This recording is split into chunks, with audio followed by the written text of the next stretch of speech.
Welcome back to another episode of Turn One Podcast. We're your hosts, Jeremiah and Thomas, and we are going to go over the 2024 Austrian Grand Prix. This is your preview. We're going to touch a little bit on 2023, go over what the track looks like, do our predictions. Thomas, do you want to start this off for how the race actually went? Yeah, so, to preface this, the Austrian Grand Prix, the Red Bull Ring in all its glory has been one of my favorites since coming to the sport.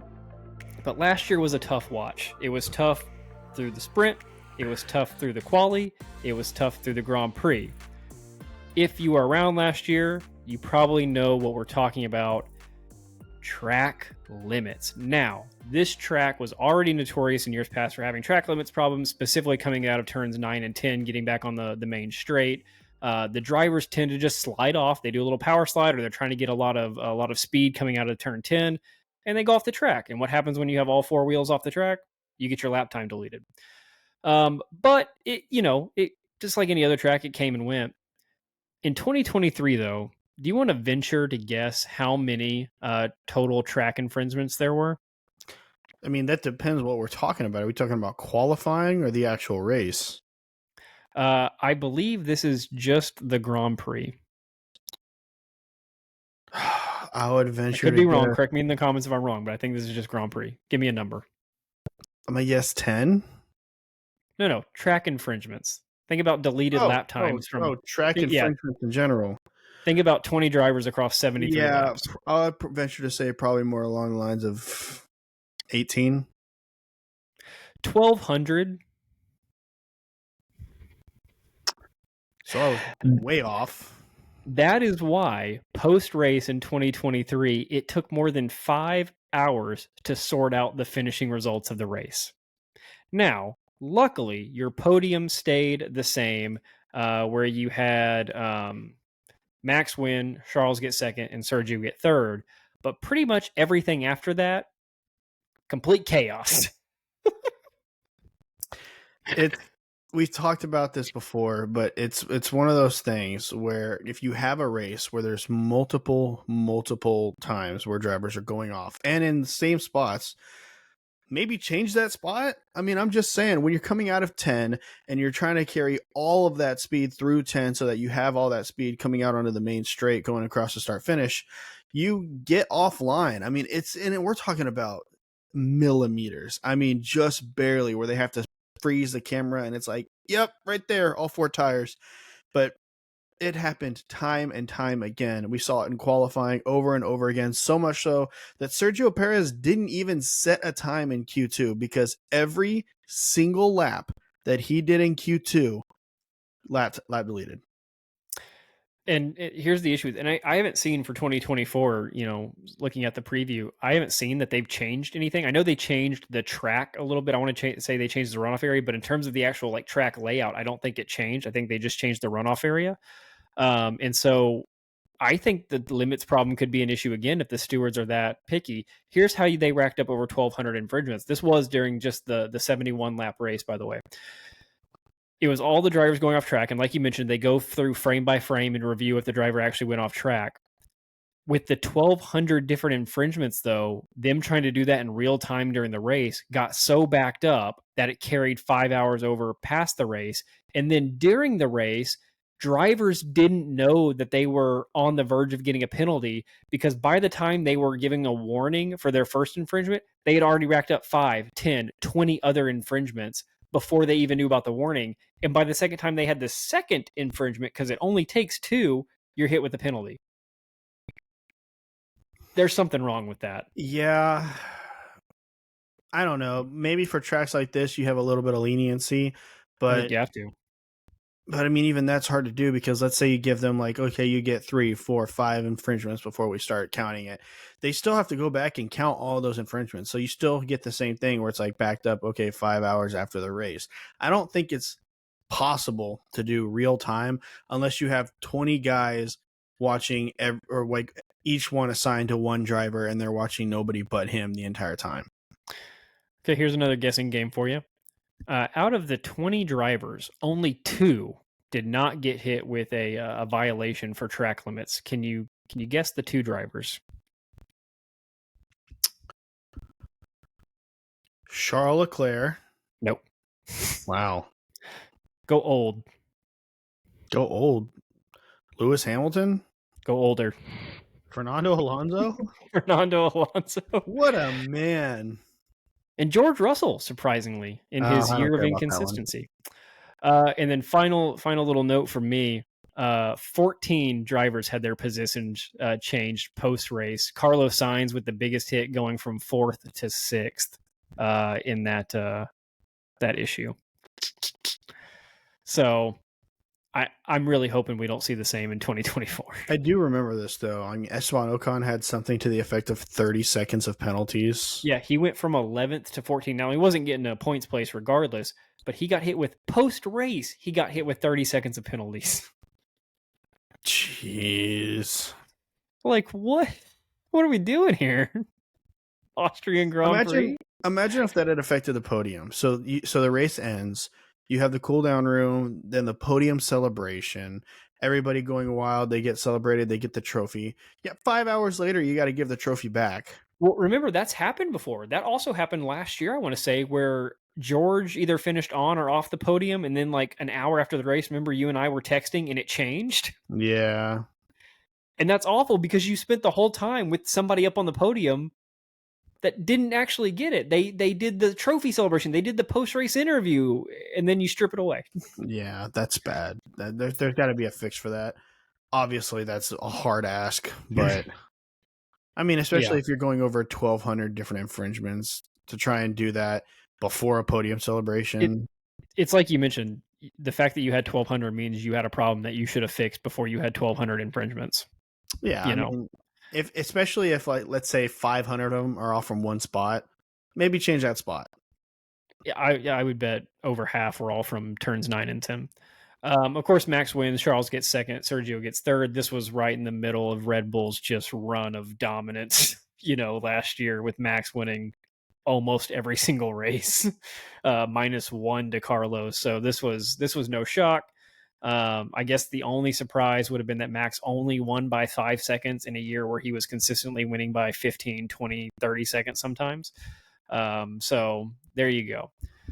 Anything on 2023 before we jump into just the track overall? No, I think we pretty much covered everything. Utter chaos, track limits. I mean, yeah. So the Red Bull Ring. Do you mind if I go off for a second? Do your thing. I love this track.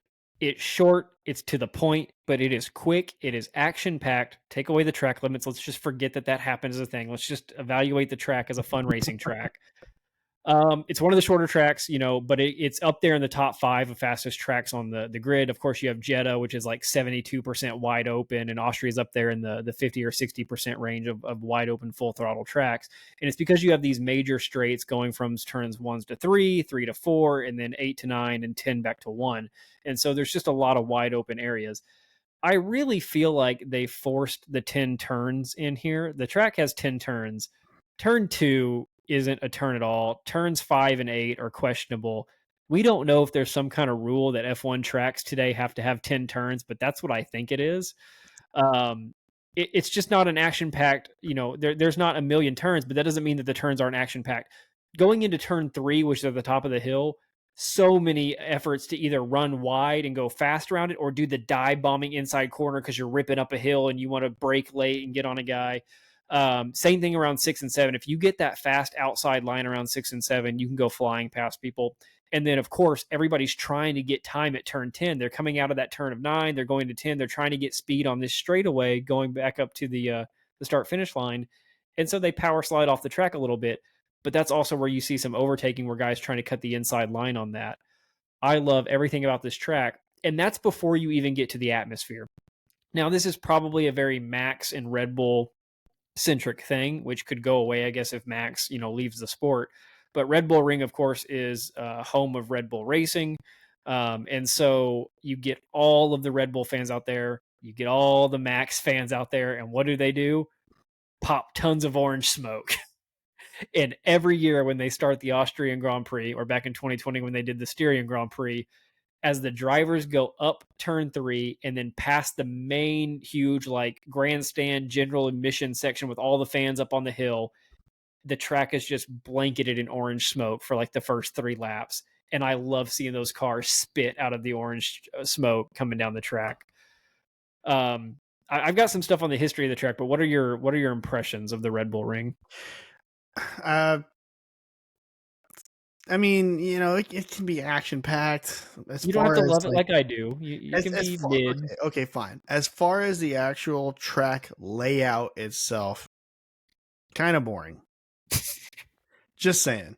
I mean, turn 3 with the hairpin, that's fine. 6 and 7, you have the double apex, which that can be pretty fun, especially if you're really riding that line of the small micro straight between 6 and 7. Maybe even you catch a little bit of the gravel going into it. And then 9 and 10 is really fun because you got the downhill into 9 and then over to 10, and then you're trying to get around that corner as fast as you can going into 10 up to 1. But I'm sorry, it's kind of boring. I mean, I get it. There might be a lot of action to it. You know, I might overrate it because of the atmosphere, which we've talked about enough. I don't need to go into that. I like that a lot. But yeah, that's another thing. Let me get into that real quick. Your atmosphere, right? Yeah, let's have a race where all of the drivers are blind around one of the, as you call it, faster tracks of the year. yep, Yeah, completely blind as you're going through a puff of orange smoke. As if that's not dangerous enough as it is. The it's only person awesome. with an advantage is Max because he's so far ahead of everybody. He doesn't have to worry about colliding into the back of anybody.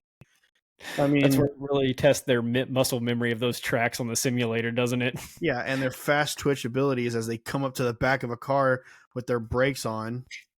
Where is that braking zone for 4? Because you're not seeing the meter markers. Gosh. I get it though. If you are a Max supporter, a Red Bull supporter, I can see this track being a lot of fun. So something that might make it more fun, which they'll never go back to, but it suffered some of the issues that early Monza had. It was too fast. So the first iteration of this track was the Osterreichring, or however you say that in Austrian, or Rich. Osterreichring, yeah, something like that. It was a land originally around an airfield. They did have a track on the airfield, but it was more like the old Avis track, which was just a straight up and down kind of hairpin, or a little clip looking thing. This one is okay. Let me explain the Osterreich ring to you. Take the current track, but make it longer, but with the same speed, and add bank turns. Jeez. And you can still see the original layout today. Of course, you can Google an image of it, but if you're just looking on Google Maps or Google Earth, go over to Spielberg, Austria, find the Red Bull Ring. You can see the original track because it's I guess it's a walking path or a road or something like that. Where turn 1 is today, don't turn there. Keep going. But you're going to go into a long banking right-hand turn, ripping up through the Austrian forest, all the way up, similar to today where it goes 1, 2, 3. It's almost the same layout as it was before, but instead of doing a hairpin at 3, you do a long banking right-hand turn, almost flat out like 130R, I imagine, back in the 60s and 70s with those cars. And then you come back into the current day track where 3 is today. Maybe you would enjoy that layout a little bit more. Jeez. They just won't go back to it because just like Monza, it was far too dangerous for this sport. And they had too many issues. So they rolled out the current version. Let's see. What is the fastest lap? Oh, of course it's Max. Yeah. Without Last a year doubt. at 1:07:12. So it's a quick circuit, 1 minute 7 seconds. This isn't a 1 minute 30 like a lot of our tracks are today. Okay. Anything else on the track you want to touch on before we make some predictions? No, like I said, kind of boring for me, but exciting points. Like I love 3. I love that hairpin. Like you said, you can dive bomb it or go around the outside. I love 6 and 7 and how you have to really hug that straight in between the two so that you don't get off into the sand. I love 9 and 10 as you're coming downhill, trying to savor all that speed going into the final straight. Other than that, eh. Okay, let's do predictions. I will go first. Let's do top 3, then we'll move over into the wild card section. My top 3, we're mixing it up. F1 is crazy these days, folks. You never know what's going to happen. Is Max going to win? I don't know. I'm betting against him, though, for the first time in forever, I think. Number 1, give me Charles Leclerc to win this race.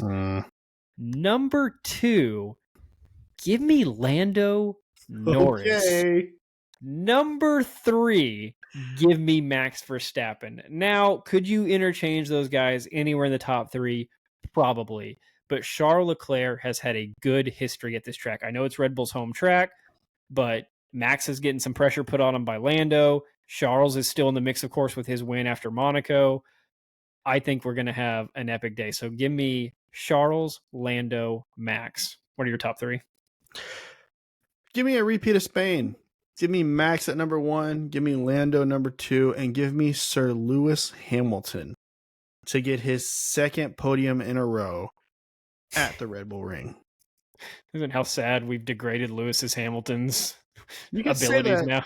but he's also going on, what is this, year 18, whatever it is, I know. of having a podium in every single season.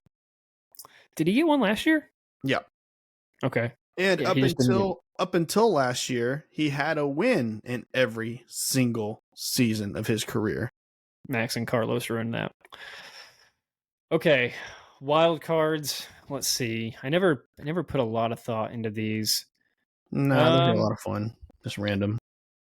And we probably hit on a few of them throughout the year. I'm trying to think of something that'd be off the wall. I hit on Logan Sargent DNFing in one of them. Could I go with let's bring back Nick DeVries for this race? No. No, here we go. You know what? Give me Sergio in the top 6 and give me both Alpines a double points finish again. Well, there goes mine for Alpines getting a double points. I'll keep it in there anyway. I have both Alpine getting a double points finish again. Give me Yuki Tsunoda to be back into the points. Okay, I like it. Because, I mean, where is he this year right now in terms of... He's down there, isn't he? No, he's 10th. Okay, that's good. He's 10 ahead of his teammate and Danny Rick. He's ahead of Lance Stroll. Let's go, Yuki. I'm pretty sure, correct me if I'm wrong, he's ahead of both Alpine drivers. Yeah, but then again, 70% of the field is ahead of both Alpine drivers. Which, by the way, is going to change because they're back in the middle of the pack. I'm telling you. They did something. I mean, we can get into that another time, I guess, but Alpine has changed something the last couple of races outside of Esteban hitting his teammate in Monaco, and I guess maybe they're just happy that Esteban is leaving after this year. Maybe they're all just in good spirits now. Okay, let us know in the comments. Give us your top 3 for this weekend in Austria and give us a wild card. Guys, if you think Lance Stroll slides his way into the podium, I might agree with you, but probably not. Boy, we haven't talked Lance Stroll in a while. All right, we'll see you. Bye, guys.